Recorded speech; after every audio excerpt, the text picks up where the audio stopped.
Hey everybody, tafony here once again, and today I am rambling about the Noise DPO. It is a 28 HP complex oscillator for Eurorack. It is something of a classic. I think it's one of the older, most established, I guess, complex oscillators for Eurorack.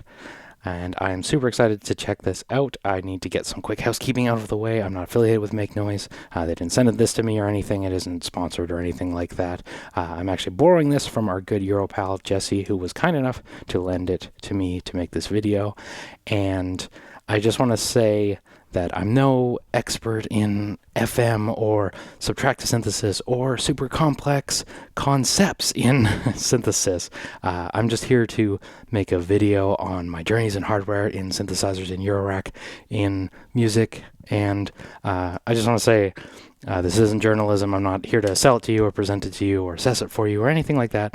I just want to share my thoughts, my opinions, my own ramblings about it, and we're going to say things wrong in this video when it comes to deep things like linear, exponential, FM, wave shaping, modulation, buses, and FM ratios and everything like that, if you're here, you probably understand all of those things better than I do, and that's okay. I'm tafony. I'm just here to be your friend. We're going to have fun exploring the DPO today.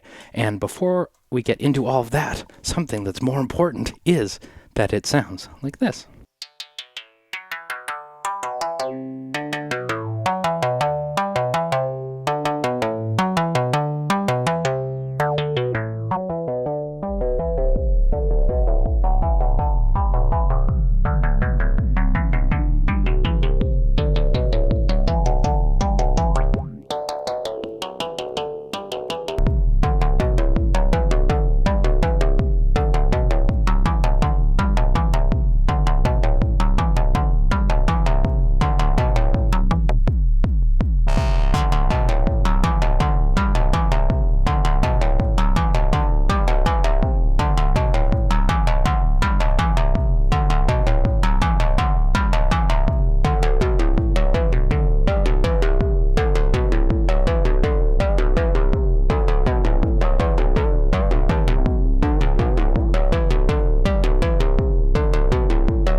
Okay, DPO. Now, I like to start these complex oscillator videos by trying to do a nit patch out of the final output, and I don't think that's actually something that's entirely possible in the DPO because the wavefolder acts as a VCA. So if you want to hear it, and yes, obviously I can bypass all of this and take a sine or square final output, right? But in the case of the DPO, if I want to do an init patch out of the final output, you're going to get some wave shaping. Now, that's okay. I just want to demonstrate that to show you, like, it's always going to be a little wave folded. One thing you can do to sort of get around that if you want to, people are always really excited about the strike inputs on complex oscillators, and I don't know if I'm quite there yet in terms of understanding the appeal of it. I am not super knowledgeable yet. Hopefully, eventually I will be, but if I do send it a gate, this will bring it up to 100, and these are short gates. Maybe we'll make them a little longer. Yeah, so a really simple VCA, you can use the wavefolder as that. People get really excited about that, so if that's something that is interesting to you, I'm just going to point that out right off the rip because it's sort of a way to get my initial VCA. I'm sending in an envelope right now to the strike input. It'll bring this fold all the way up really quickly, but that's how that works. You can also use it in this way if I put it in this put.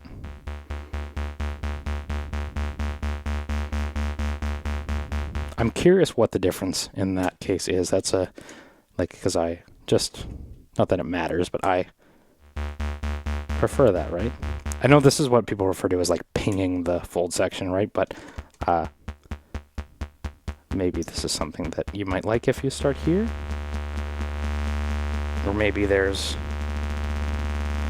some sort of AM that can be done at audio rate or something. There's always something. But that's that. Let's go through the panel top to bottom, I'd say, and then we'll do some noodling and run through it. So DPO, classic complex oscillator. Things are obviously two, usually triangle core. I believe it's triangle core in this case. Oscillators. There is a modulation bus for the frequency modulation. There is separate modulation bus here for the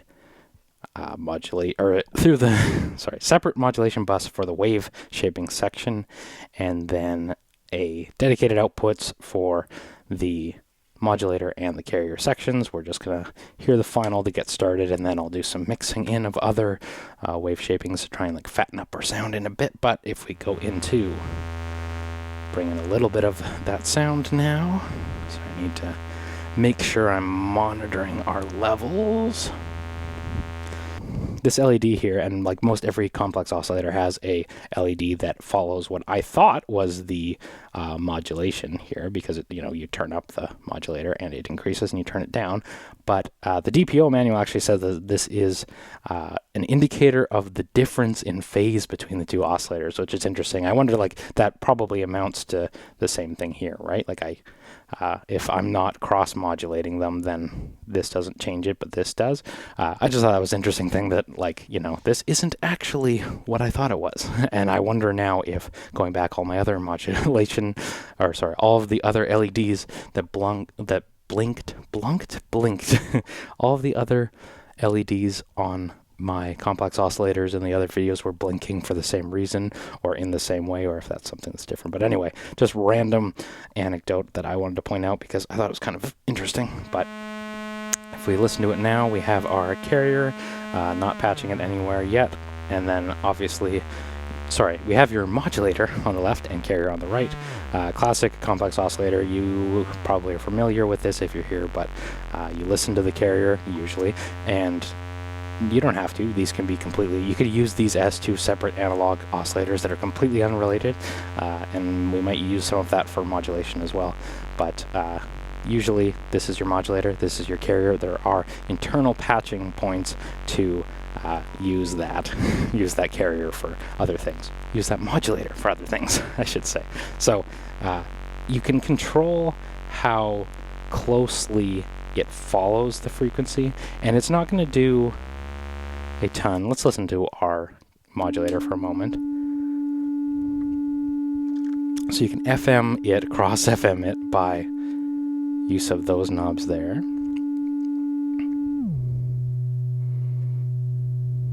Hold on, we need FM bus. Yes.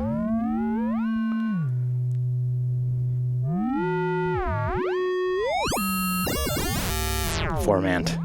Already, this is just the chaos. Complex oscillators, we love it.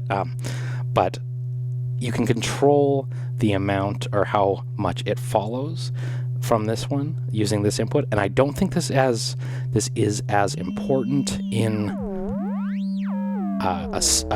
just listening to an output right now, but I think that follow can introduce some lag that we want to introduce when you're doing volt per octave and not key tracking, but sending it pitches, right? So we'll find out if that is actually the case or not soon, but I just want to point that out. You can CV control that as well, so maybe I want to do my pinging of that later on.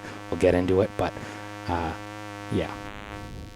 So modulator, carrier, those are the coarse frequency knobs. There is the follow knob that I was just talking about. This is how closely in synced modes. Now, if you completely aren't syncing it, then this won't do anything, right?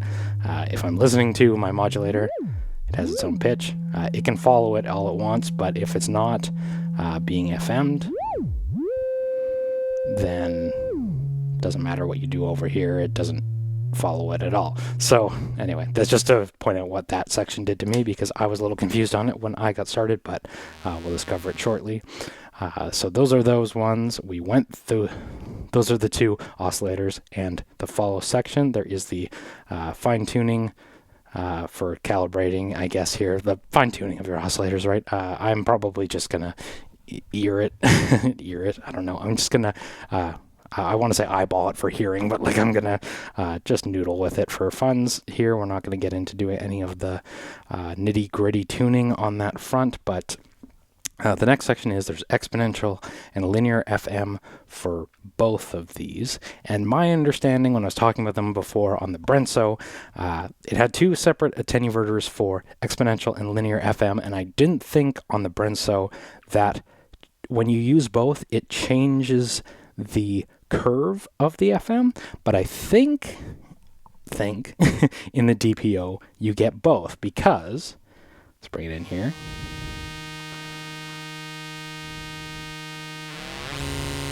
We're listening to our carrier, bringing in some of the FM bus, and you can bring in all of the FM bus, but it doesn't do anything until you introduce either linear or exponential FM. No through zero here, and I'm not so knowledgeable yet that I have an ear for that, if I have a preference for it just yet, but maybe that will come. But this is all positive FM, I believe, in this patch anyway. But what I was originally trying to say is, on the Brenso, I think introducing both exponential and linear curve, I believe, changed the curve of the FM, and by introducing both, you changed the shape of the FM from linear to exponential. But I believe in the Make Noise DPO, by using both, we are introducing distortion by doing both on top of each other. And you can do cross modulation too, but you're going to get some phase canceling. Someone described this to me, and I know I said this in the other video, of someone described FM to me as glitching your oscillator, like keeping it in a frequency range and just like bugging it out with modulation. And I kind of like that. I don't know how accurate it is, but it helps me to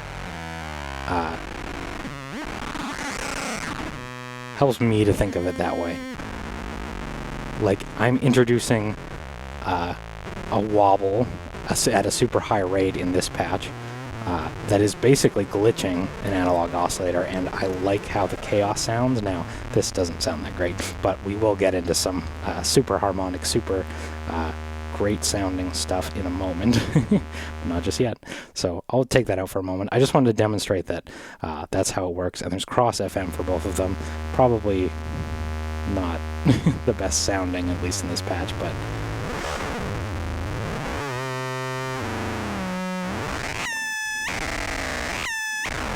you can ping that with our envelope that we did before. You can jump around the index too, right?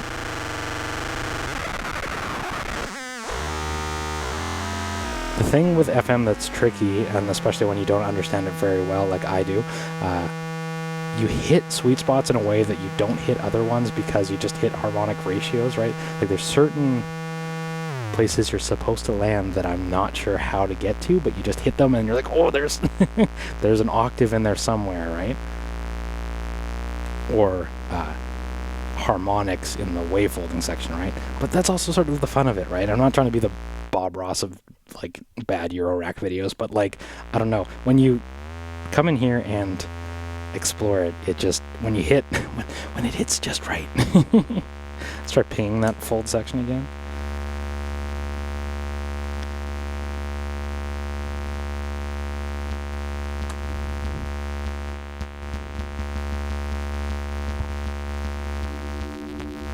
Alright, might be too early to get into that mod bus. Let's get a little more straightforward first. So I'll take out my strike as well. This is a little bit crazy.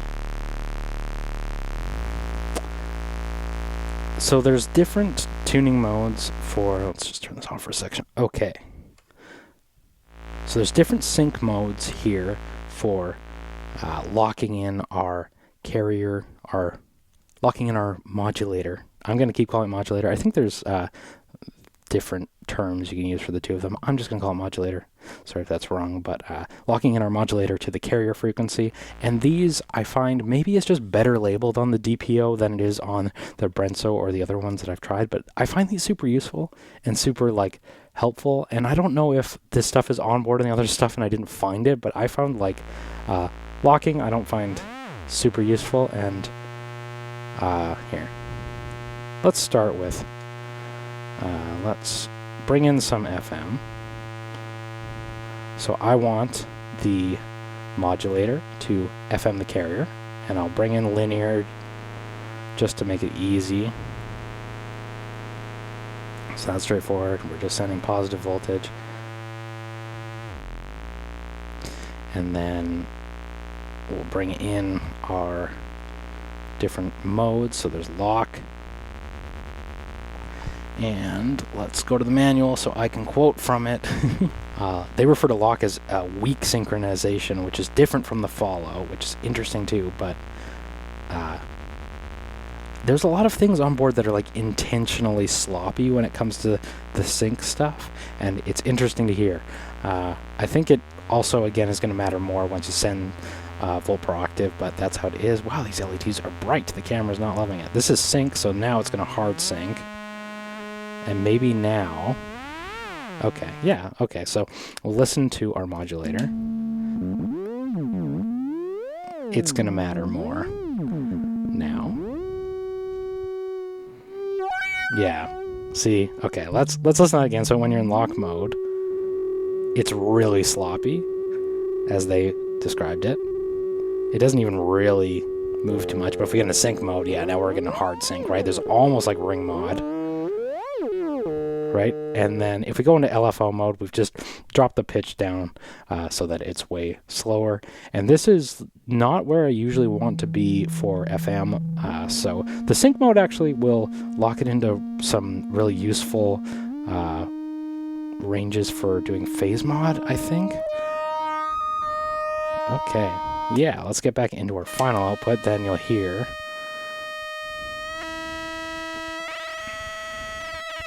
Yeah, see how it's like hitting those ratios? Like, you hear it's like stepping, right? Sync's trying to help you with that. And that's what I'm saying, like, it's super helpful in that way. Here, let's have more useful range. I'm gonna cross mod. Cross mod in complex oscillators is a little beyond me at this moment, at least. Here, let's turn that up a hair. Yes. And if you are an expert in 3.0 FM, you let me know in the comments why this isn't as good, because people love 3.0, but I'm hearing this one and thinking that the fatness that people describe of having to use 3.0 or being able to use 3.0 to, you know, you can go through the middle range. I don't know. I'm sounding very fat. Now, if we go into LFO mode, you can get some portamento going on this stuff. I don't love this for... I've seen people do some like really, really nice stuff with LFOs on the carrier side in videos, and then every time I get into it, I just hear like... It just sounds like not vibrato, portamento. And I don't care for it. Now, I do like doing that to the wave shaping section. However, if we're going to do FM, I think we're just going to keep it free for the sake of the video, so let's bring that up. Bring in some... Let's switch over to exponential, so that's exponential. No filter, so it's going to sound kind of brittle, but that's okay. That's exponential, linear,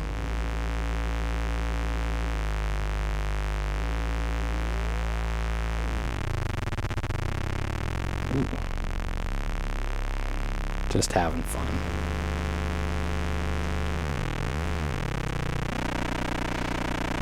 So that lock, sync. Ooh, hello.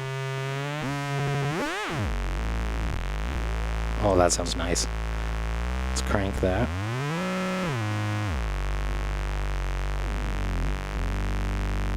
And then, I really like how that sounds.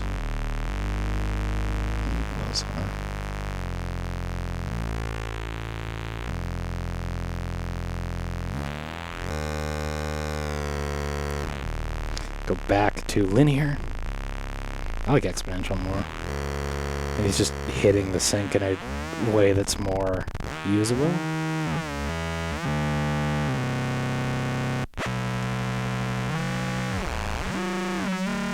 Anyway, sync, I just say like sync helps you hit some good ratios. Alright, wave shaping section now. We have the shape. So this will be, sorry, before my ears bleed, this will take our carrier, and before it goes into the fold section, it can shape it into either a sine wave or a, can't see. Here, I'll just show you. So if I turn my FM all the way off, you can get more into sine wave territory in the middle, or into triangle territory, and you can LFO all of this. Again, I'm going to send my envelope to the shape input, and there's attenuverters for it, so here's just another way you can add some crazy modulation. And as is nice with complex oscillators, there's always internal modulation, but because I want to just demonstrate that and not mangle it in other spots on the modulation bus, let's send the sine wave output there. Attenuverter for that input there.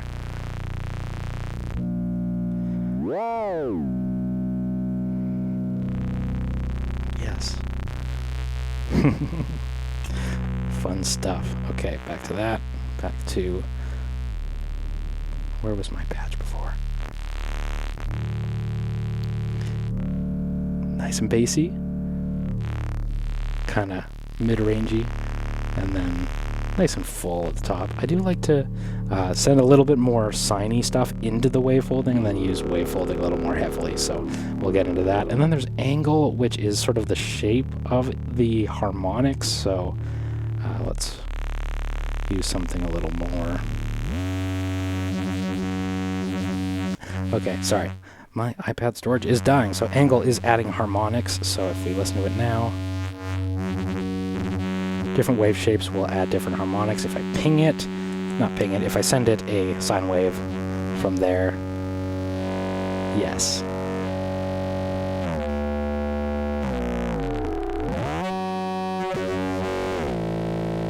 Yes. So fun. And then all of this, yeah, let's just do the last one, the folding section. You know what folding is. I talked a bit about the strike input already and my confusion with it, but yeah, you can modulate the folding, which can actually add a little bit of amplitude modulation, I believe is what's happening here. A little bit of like bias, right? Little crackling. Not crackling. A little bit of like audio going away. That's not even the right word either. You hear a little bit of something. If you know the word I'm looking for, let me know in the comments. Sorry, I'm not trying to bait engagement or whatever. Let's see how that sounds in the strike input. Ooh, even crazier. Oh, modulating the folding section is awesome, and that's why we should do it with the mod bus. So attenuverter if you want to externally bring your own mod bus, which I kind of like the idea of doing that, where you send a slower LFO to move the mod bus, and then you get to keep your audio rate modulation, right? I think that's a good idea. I almost wish, like, again, an octave down output on like all these complex oscillators would be useful, not only to listen to, but if I could have an LFO to modulate the mod bus with while retaining my audio rate FM, I would think that's sweet. But anyway, let's bring in the mod bus. And unlike the Brenso, I believe, correct me if I'm wrong, you don't get control over how much goes where. So you're just sending all this modulation to all of the different destinations. Oh no, you do. Okay, you do by way of these attenuverters. Okay.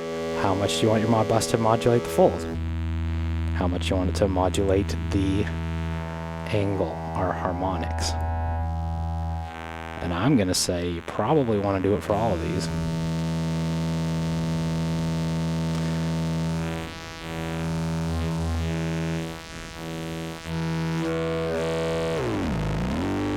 Now, FM again.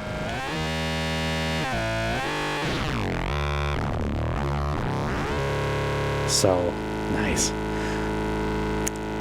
I want to stop for a moment and point out something that I've said that will probably get me in trouble on the Eurorack.com, but I have mixed feelings about Make Noise stuff. Some of their stuff tends to really annoy me, like things. Mimiphone isn't a good example. Maybe like Renee really annoyed me, like how all of the panel writing is all really difficult to read. Everything's really challenging. Everything's really trying to be esoteric, and I just kind of like it isn't unique to Make Noise in that regard, but like I just kind of like roll my eyes at all the like, I don't know, everything is trying to like, I love utilitarian stuff. I love usability. I hate having to go to the manual. I hated how nothing on maths was simply labeled, and I felt like it was such a missed opportunity, and like that stuff really annoyed me. However, going to the Brenso, I didn't realize how nice we had it in the Make Noise camp, and I always thought that, ironically, like I always thought DPO seemed very clearly labeled compared to other complex oscillators, which is ironic because I felt something like as utilitarian as the maths was such a missed opportunity that they just made everything labeled so complicated, at least for someone who's as stupid as I am. However, I thought the DPO was beautiful looking and beautifully labeled, and that is definitely the case. And I just think that's kind of ironic, like given that I feel the opposite about most of their other stuff.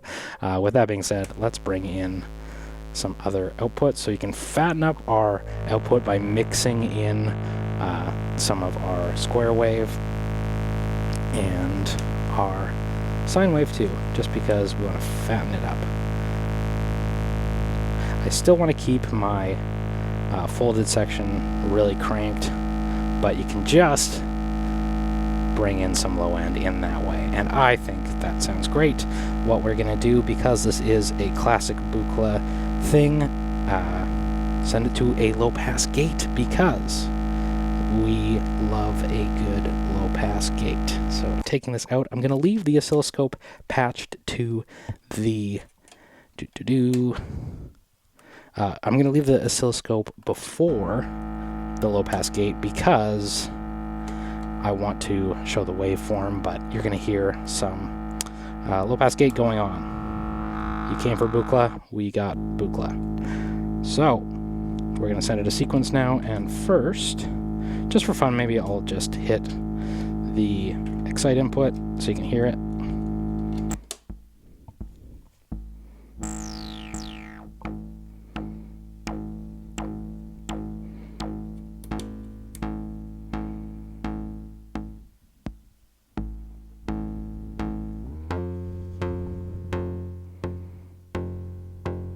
And I'm using some saturation. I don't want to use the wavefold because I want you to hear the wavefold on the DPO and not the wavefold on the steady state gate. So we got that going. Let's try a little volt per octave tracking, and I actually have another patch cord coming out it already. So boom, volt per octave, boom, generate a sequence, boom, hit play. And we're hearing that interesting following already.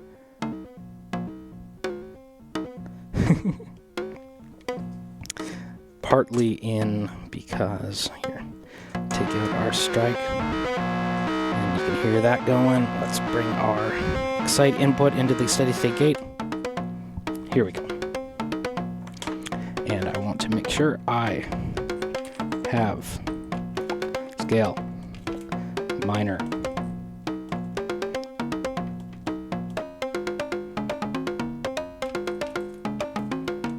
slow this way down so we can hear it.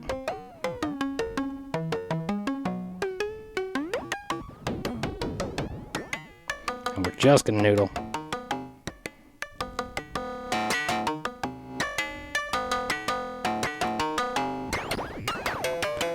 It seems my scope has frozen. Why is that? Oh, I hit the start button. Sorry. Okay, so just real quick, see the steady state gate, steady state gate going.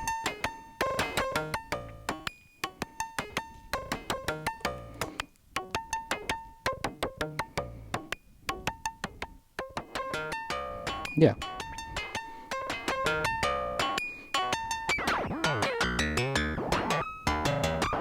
Let's go back to the sync mode, was really nice.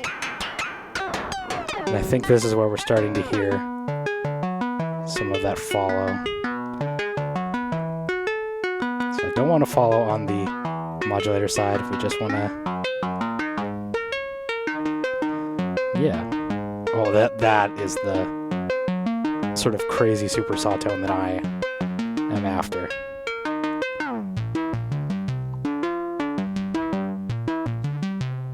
Increase that ratio.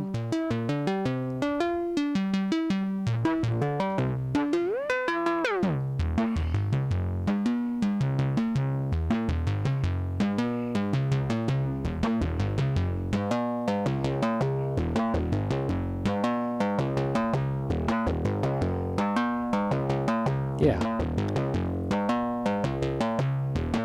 FM.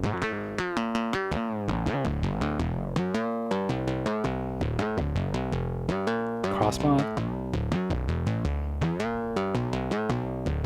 Yeah. I love how that sounds. Sorry. Yeah. I do. Just hear the final output now.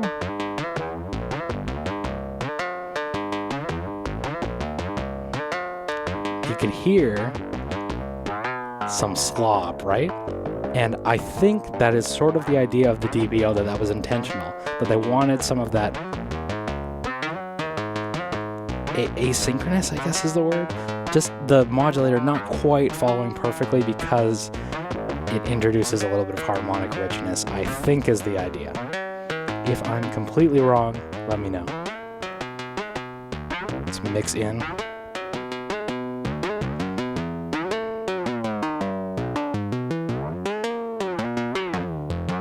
Yes.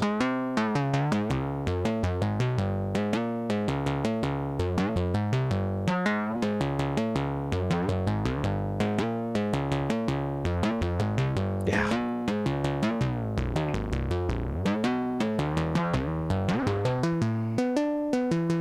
Super fast FM.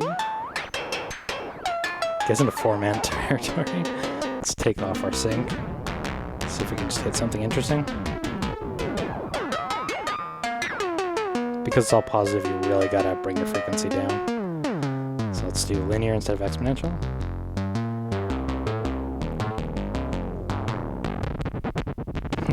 Again, I'm not sure where the alpha is useful here, but people shock me all the time. Let's try it.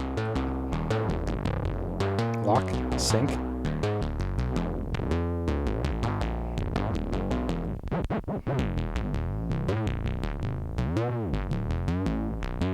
Yeah, so fun. All right, I could do complex oscillators all day long, and hopefully I will get to again in the future. But that's the DPO. It sounds a little bit brittle in a really nice way, and I mean like it doesn't have the fat basses that the Brenso and the Endorphins have to my ears. Now that might just be where I landed on this patch so far, and I don't know if that's part of through zero FM. I'm sort of like wanting to get into like soaring leads territory, which is probably where you want to be on a complex oscillator anyway. So with all that being said, thank you so much for watching. DPO is awesome. Complex oscillators, where have you been all my life?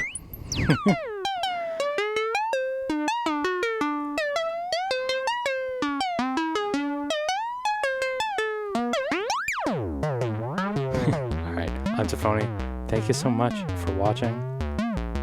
Oh,